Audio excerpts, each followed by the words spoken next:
pindahkan, saya tutup dulu ya tirainya dan mencuci tangan 6 langkah. Nah. Sebelumnya perkenalkan dengan saya Bidan Tri yang bertugas pada siang hari ini ya Mbak. Ada yang bisa saya bantu? Keluhannya apa Mbak? Gatal-gatal. Oh iya, gatal-gatal pada ini bagian paha. Oke ya, nanti di sini saya akan menjelaskan mengenai memberikan KIE tentang personal hygiene pada saat menstruasi ya Mbak ya. Personal hygiene saat menstruasi pada remaja.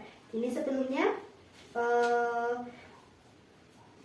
nanti di sini saya akan menjelaskan tujuannya, pengertian dari personal hygiene pada remaja, terus ada pengertian faktor-faktor yang mempengaruhi, terus indikator personal hygiene sendiri, Mbak ya. Sebelumnya namanya siapa Mbak? Tri. Umur 16 tahun ya Mbak. Oh masih SMA ya berarti? Alamat?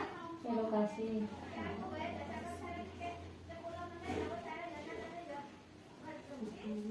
Sebelumnya sudah mengetahui tentang perawatan hygiene pada saat menstruasi? Belum ya. Nanti di sini saya akan menjelaskan ya Mbak ya.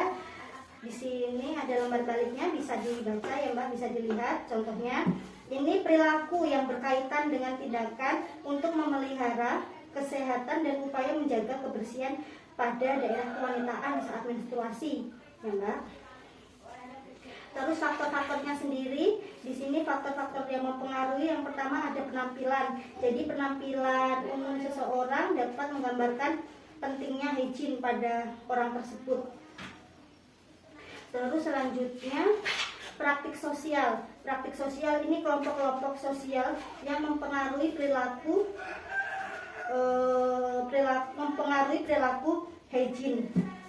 Terus selanjutnya ada tingkat ekonomi. Tingkat ekonomi sendiri ini praktik kebersihan yang mempengaruhi jenis dan tingkat praktik kebersihan orang tersebut, karena personal hygiene sendiri memerlukan biaya untuk praktik kebersihannya. Contoh-contohnya untuk membeli bahan-bahan seperti sabun, pasta gigi, odol, dan bahan mandi lainnya.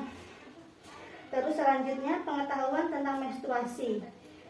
Di sini pengetahuan yang baik ya Mbak ya. Pengetahuan yang baik saat menstruasi di sini mempengaruhi perilaku kesehatan, karena dengan ketidaktahuan maka perilaku kesehatan tidak dapat diterapkan dengan baik atau dengan benar. Terus selanjutnya budaya. Budaya di sini seseorang dan nilai perilaku pribadi mempengaruhi personal hygiene-nya sendiri. Terus kebiasaan seseorang, contohnya kebiasaan memiliki dan ingin dan pilihan tentang kapan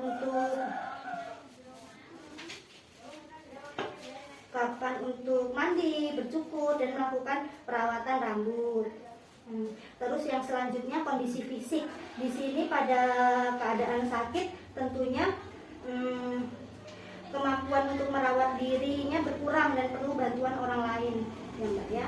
Terus yang selanjutnya saya akan menjelaskan indikator dalam personal hygiene saat menstruasi. Yang pertama ada perawatan kulit dan wajah. Wajah merupakan bagian yang sangat sensitif pada perempuan, apalagi remaja putri, karena dapat menimbulkan jerawat karena hormonnya meningkat, terus menghasilkan banyak keringat dan menimbulkan jerawat. Terus kebersihan rambut. Di sini kebersihan rambut sangat penting karena pada saat menstruasi sendiri kulit kepala lebih cepat berminyak, jadi kering, terus menimbulkan ketombe. Terus kebersihan pada organ genitalia. Udara yang panas cenderung membuat lembab dan berkeringat. Jadi keringat itu yang membuat tubuh kita menjadi lembab, terutama bagian tubuh yang tertutup kayak pada lipatan-lipatan ya. Terus kebersihan pakaian sehari-hari. di sini sangatlah penting, terutama pakaian mengganti pakaian dalam, menggunakan pakaian dalam yang ini bahannya kaos atau cotton yang dapat menyerap keringat ya Mbak ya saat menstruasi. Terus selanjutnya penggunaan pembalut. Penggunaan pembalut di sini pembalut yang bersih, tidak berwarna, tidak mengandung bau wangi-wangian, dan usahakan yang mampu menyerap banyak darah saat menstruasi ya. Gimana, ada yang kurang jelas dari penjelasan saya? Udah jelas? Oh ya, dilanjutkan lagi ya Mbak ya. Terus selanjutnya menjelaskan tentang yang dilakukan kebersihan saat menstruasi ya. Di sini yang pertama harus mencuci muka, minimal mencuci muka 2-3 kali dalam sehari untuk mencegah timbulnya jerawat. Terus selanjutnya mencuci rambut atau keramas itu sebaiknya 2 hari sekali untuk tidak menimbulkan ketombe, karena rambutnya jadi berminyak, kering, itu akan menimbulkan ketombe. Terus yang selanjutnya mandi yang bersih, minimal 1 hari 2 kali mandi menggunakan sabun ya. Terus yang selanjutnya memotong kuku atau membersihkan kuku. Terus selanjutnya mencuci tangan dengan sabun dan air mengalir ya, sebelum atau sesudah pipis atau BAB atau BAK. Terus sebaiknya langsung cuci tangan menggunakan sabun. Terus membersihkan bagian kewanitaan itu sebaiknya menggunakan air bersih, tidak menggunakan cairan kewanitaan kayak yang di toko-toko, sebaiknya dihindarin. Yang penting menggunakan air yang bersih ya. Terus hindari juga menggunakan parfum pada bagian genitalia. Yang penting perawatannya itu bersih, menggunakan air bersih gitu ya. Terus untuk membasuhnya sendiri itu dari atas ke bawah ya Mbak ya. Jangan bawah ke atas, tapi dari atas ke bawah kalau kita habis pipis atau BAB gitu ya. Terus untuk pembalut itu harus diganti secara teratur, minimal 1 hari itu 4-5 kali, atau setelah BAB, BAK, mandi itu langsung ganti pembalut ya. Terus yang terakhir mencukur atau merapikan kemaluan itu dianjurkan, karena jika banyak itu bisa ditumbuhin jamur atau kutu dan bisa menimbulkan rasa tidak nyaman biasanya ya. Terus yang selanjutnya dampak yang sering timbul pada masalah personal hygiene. Di sini ada dampak fisik,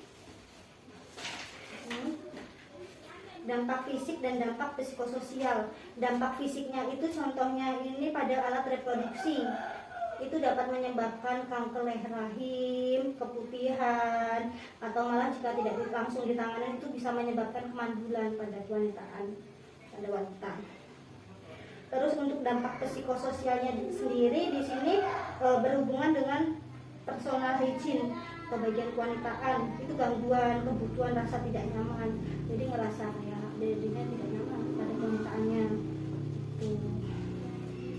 Tadi sudah saya jelaskan ya Mbak ya, seperti pengertian, faktor-faktor apa aja yang mempengaruhi, terus kebersihan apa aja yang harus dilakukan saat menstruasi, sudah jelas nih ya. Tadi contohnya seperti mencuci muka 2-3 kali, terus apa lagi? Mencuci rambut ya kan, 2 hari sekali minimal ya, berarti. Terus mandi minimal 1 hari 2 kali menggunakan sabun. Itu jelas ya Mbak ya dari penjelasan saya tadi.